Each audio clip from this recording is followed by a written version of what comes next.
is the key. Breaking dependencies is absolutely the key.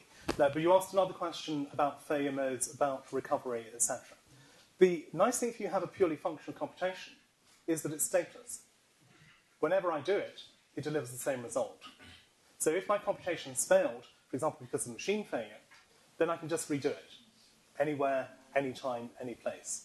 So you have an automatic mechanism for dealing with hardware failure and recovery. I can also replicate the computations. So if I think something's going to fail, I can have many instances, and I just pick the ones that come back. They all deliver the same result. It doesn't matter if I'm wasting a bit of hardware. Okay? If you have state involved, then things are a bit harder. Generally speaking, I recommend that you don't. But if you do, then you have to you need some other failure mechanism, so if computations deliver different results.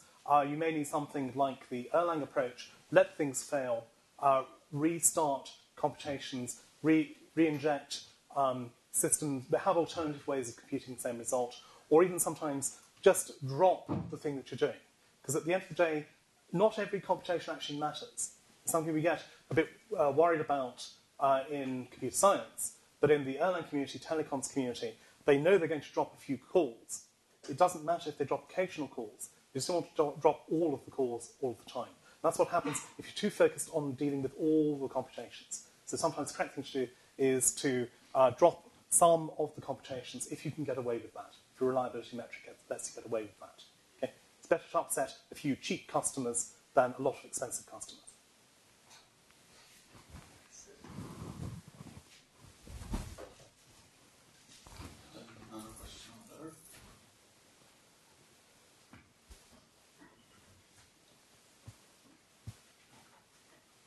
Hi, thank you for your talk. I'm wondering